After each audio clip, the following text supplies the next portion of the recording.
So I got this bait here, the Yosemite Tiger. I had a guy contact me wondering if I'd be able to paint this bait up, and it turned out pretty cool. I like the looks of it.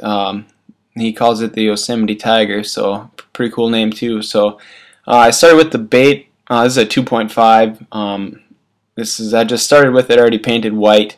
I used transparent white for a base coat. I guess I went over this too before I started with this fluorescent yellow. I went over it with pearl white. You can use pearl silver too, it's pretty close to the same, but basically just the bottom part of that white will be showing after the bait's done painted. But so now I'm just going with fluorescent yellow on the sides here, and just basically if you notice on the 2.5s or any other baits, they kind of have that lateral line that's molded into the bait. I'm just kind of following that with the paint here. So not too big of a, there you can kind of maybe see, but not too much on there. We're going to go over the top now with this is an iridescent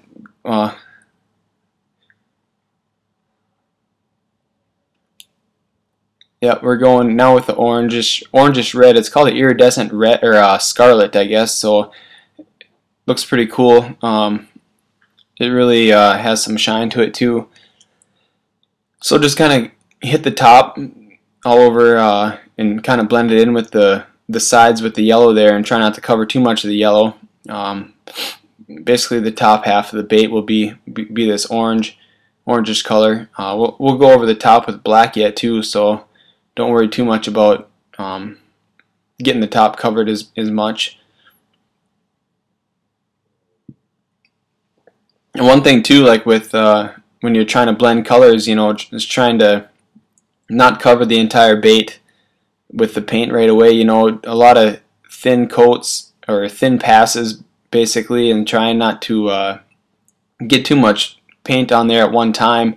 And if you do, you can always use your blow dryer and heat set each coat. You know, if it seems like it's getting on there kind of thick, just go ahead and heat set your paint in between. Even if you're not changing colors, it's not going to hurt anything. So the air coming out of the airbrush will tend to dry the paint too if you're spraying light enough paint on coats. So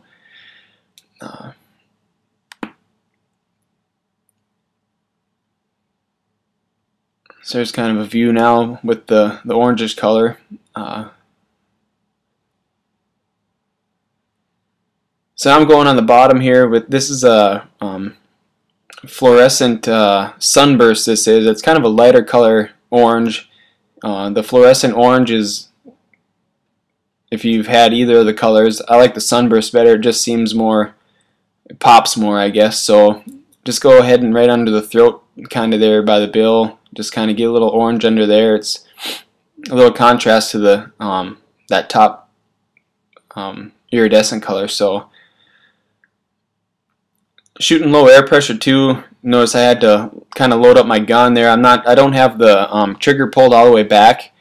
You know, you can control the dual action airbrush. You can control how much air and paint you flow out of the brush with, depending on how hard or how far you pull that trigger back.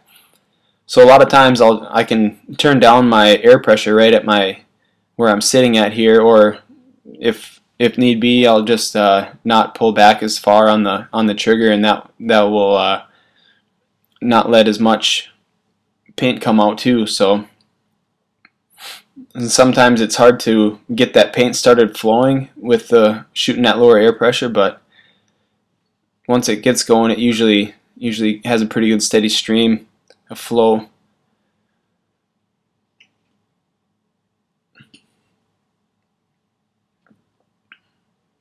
So now I got these, for the lines on the side there, I got some of the stencils cut out.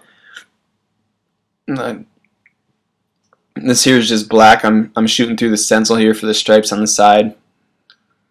Didn't realize I wasn't in the picture here, but I think the next side I do alright. But basically just shooting right through there. I use a Dremel tool, and I use like a 32,000 end mill is what I use. You can find them on eBay or Amazon or anywhere. I got a link on my website that shows where to get them at too. So it works pretty good. Cutting through the plastic kind of gives a good effect too. For I mean, it's hard to cut a straight line, but if you kind of want a jagged, rough looking line, it works great.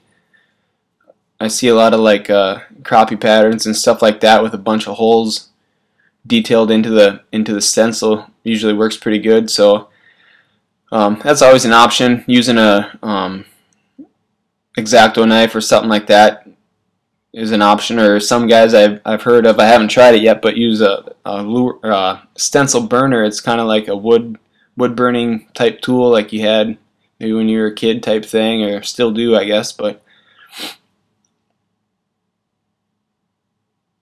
so yeah, and I would try to be careful pulling the stencil off too, just so it, I mean, they fit so nice that you don't want to try to take any paint off or anything with it. But so now I got the black still in there, just gonna hit the top. Black's pretty unforgiving color, so shooting at low air pressure is key for black in my opinion, I guess.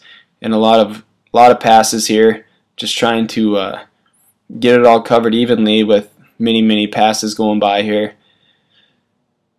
Once again, try not to cover the whole, get the whole bait covered, you know, in one couple passes is key here too.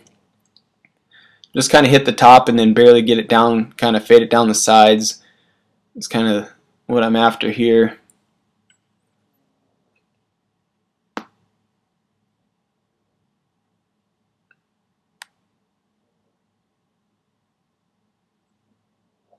And there I'm just kind of like pulling that trigger back, just trying to get that paint flowing again. Like I said, sometimes at that low air pressure it's hard to get flowing, but usually I got most of my baits thinned down to about milk consistency, so usually helps that flow. So that's pretty much it. It's a pretty easy bait to paint. It looks cool though. I think it'll definitely catch some fish, so give it a try, and good luck to you.